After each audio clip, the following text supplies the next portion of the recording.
नमस्कार साथियों, राजवंश क्रिएशन में एक बार फिर से आपका स्वागत है। मैं हूं आपका दोस्त राजेश सोलंकी, लेकर आया हूं फिर से एक नई कहानी। दोस्तों, आज इंटरनेशनल वुमेन्स डे है। अंतर्राष्ट्रीय महिला दिवस के उपलक्ष्य में आज पूरी दुनिया में उन महिलाओं को सम्मान किया जाता है, आभार प्रकट किया जाता है जो न सिर्फ अपने परिवार, समाज बल्कि राष्ट्र के प्रति भी समर्पित है। महिलाओं के द्वारा की गई हर तपस्या का सम्मान किया जाता है। अपने घर से लेकर देश की तरक्की में हर संभव महिलाओं का योगदान रहता है। यदि साल के 365 दिन उनके श्रम और योगदान के लिए न्योछावर किए जाएं तो भी कम है। जी हाँ दोस्तों, आज हम बात करेंगे लक्ष्मी अग्रवाल जी के बारे में, जिन्होंने मृत्यु को हराकर कठिन परिश्रम से हमारे समाज में एक नई जगह बनाई। तो दोस्तों, जानते हैं श्री लक्ष्मी अग्रवाल जी की छोटी सी जीवन यात्रा के बारे में कि किस तरह से उन्होंने समाज में एक अपनी नई जगह बनाई। मिलते हैं लक्ष्मी अग्रवाल जी से। लक्ष्मी अग्रवाल का जन्म 1990 में दिल्ली में हुआ। मध्यम वर्ग से ताल्लुक़ रखने वाली लक्ष्मी बहुत ही सुंदर और खुश मिजाज लड़की थी। लक्ष्मी अग्रवाल जी के साथ 2005 में एसिड अटैक की घटना घटी। कुछ मंचलों ने दिन दिहाड़े उनके ऊपर एसिड अटैक किया, जिसमें वे बुरी तरह से जल चुकी थी।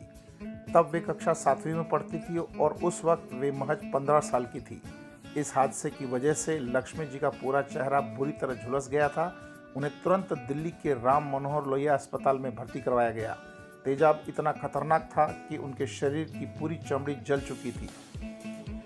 करीब 2.5 महीने के बाद जब वे अपने घर लौटी तो उनके परिवार के लोगों ने घर के सारे शीशे हटा दिए, क्योंकि उस वक्त उनका चेहरा बेहद डरावना लग रहा था।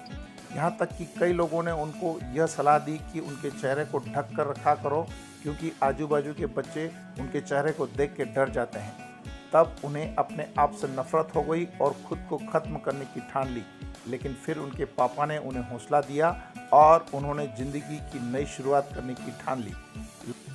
लक्ष्मी अग्रवाल एसिड अटैक होने के बाद फिर से उठ खड़ी हुई और एसिड अटैक के खिलाफ सबसे बुलंद आवाज़ उठाई। अपने हौसलों की वजह से आज लक्ष्मी अग्रवाल दुनिया भर में जानी जाती है। साल 2014 में उन्हें आलोक दीक्षित के साथ शादी करने के बजाय लव इन रिलेशनशिप में रहने का फैसला किया और इन दोनों की एक बच्ची भी है।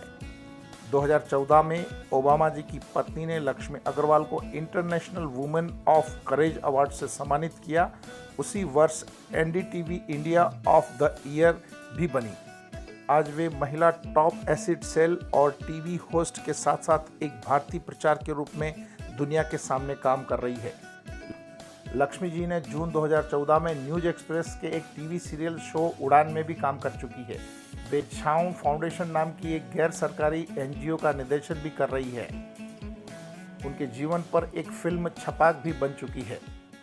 तो देखा दोस्तों आपने किस तरह से लक्ष्मी अग्रवाल जी ने समाज की हर कठिन परिस्थिति का सामना करते हुए अपने आप को एक नए आयाम तक पहुंचाया। दोस्तों, आगे हम देखेंगे लक्ष्मी अग्रवाल जी की एक छोटी सी कहानी, उनकी जुबानी। मेरे फेस पे एसिड डाल देती है और तुरंत वो लोग भाग जाते हैं वहाँ से और मैं बेहोश हो जाती हूँ उस वक्त में। और आई फील मुझे सपना आ रहा है और किसी ने मुझे ज़िंदा आग लगा दिया हो। और उसके बाद जब मैं होश में आती हूँ और मुझे ऐसा लगता है कि मेरी पूरी बॉडी में आग लगा दिया हो प्रॉपर मेरे ऊपर। कोई आगे नहीं बढ़ता है, कोई हेल्प नहीं करता है।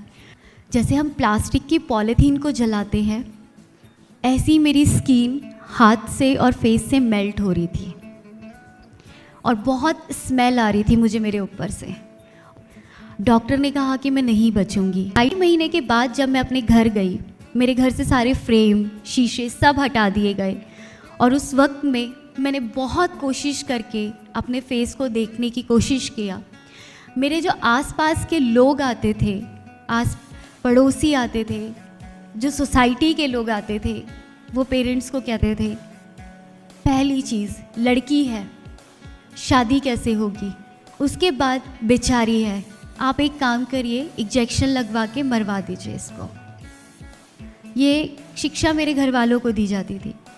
लेकिन मेरे पेरेंट ने बहुत हिम्मत किया और जब वो मुझे बेचारी बोलते थे तो आज मुझे फील होता है कि मैं बेचारी नहीं, वो बेचारे थे जो मुझे बेचारी बोलते थे। जब मैंने शीशा देखा, आई रियलाइज्ड कि मैं सुसाइड कर लेती हूँ। मैं इस चेहरे के साथ नहीं रह सकती, क्योंकि मेरा चेहरा बहुत ज़्यादा डरावना हो चुका था। तो उसके बाद मुझे उसी वक्त में उसी शीशे को देख के ये लगा कि मैं तो अभी सुसाइड कर लूँगी, लेकिन बहुत सारे सवाल जो हैं वो मैं अपने साथ ले जाऊँगी। फिर मेरे को लगा और मैंने अपने पेरेंट्स से बात किया, और मेरे पापा ने मुझसे एक बात कही, मुझसे कहा कि बेटा इस दुनिया में ऐसा कोई काम नहीं है कि जो नामुमकिन है, हर एक काम मुमकिन ही मुमकिन है।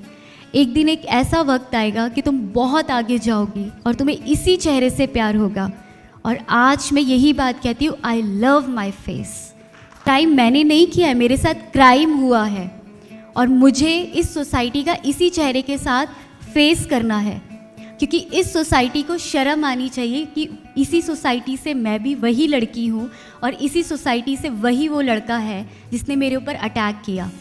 उसके बाद मुझे ये रियलाइज़ हुआ कि नहीं लक्ष्मी, ज़िंदगी रो के तो नहीं काटना है, चैलेंज मिला है, इस चैलेंज को एक्सेप्ट करना है और विक्टिमाइज तो कभी नहीं होना है। 2012 में मेरे पास एक नया चैलेंज आया। जिस पापा ने मुझे रास्ता दिखाया था वो इस दुनिया से चले गए। पापा ही एक पर्सन थे जो कमाने वाले थे। भाई को टीबी हो गई थी, भाई क्रिटिकल स्टेज पे था, डॉक्टर ने कहा कि वो नहीं बचेगा, और उसके बाद पापा को हार्ट अटैक आया और उनकी डेथ हो गई। और उसके बाद आगे मैंने काफ़ी लोगों से जॉब के लिए रिक्वेस्ट की, नहीं दी उन्होंने मुझे जॉब। मैंने बेसिक कंप्यूटर किया, ड्रेस मेकिंग किया, टेलरिंग किया, ब्यूटिशियन किया, नहीं मिली मुझे जॉब। फिर से मेरे पास चैलेंजेस आते गए। जैसे आज मैं अपने सपनों को पूरा कर रही हूँ, ऐसे बहुत सारी लड़कियाँ हैं जो अपने सपनों को पूरा कर सकेगी आप लोगों की वजह से। कि आज मैं यहाँ पे खड़ी हूँ, जैसा मैंने कहा कि ये उस लड़के के लिए एक बहुत बड़ा तमाचा है, क्योंकि उसने मेरे ऊपर एसिड ये सोच के डाला था ये मेरी नहीं तो ये किसी की नहीं। उसने मुझे जान से नहीं मारा, क्योंकि उसको पता है कि ये सोसाइटी मुझे एक्सेप्ट नहीं करेगी। लेकिन आज, कल तक तो वो मुझे जानता था, पर आज मुझे आप सब लोग और पूरी दुनिया जानते हैं। ये उसके लिए सबसे बड़ी हार है। और मैं सिर्फ इंडिया तक सीमित नहीं हूँ, मैं पूरे वर्ल्ड पे काम करती हूँ। मेरी बेटी है 3 साल की, मैं उसको ये नहीं बताती हूँ कि तुम्हारा चेहरा ही इम्पॉर्टेंट है, क्योंकि लड़कियों को यही सिखाया जाता है। Thank you so much. मुझे उम्मीद है दोस्तों मेरी ये मेहनत आपको ज़रूर पसंद आई होगी। यदि आपको मेरा ये वीडियो पसंद आया हो तो लाइक करें, शेयर करें और सब्सक्राइब करें। आज का ये सफ़र हम यहीं समाप्त करते हैं। अगले सफ़र में फिर से मिलेंगे एक नई कहानी के साथ। तब तक नमस्कार, अपना ख्याल रखिएगा।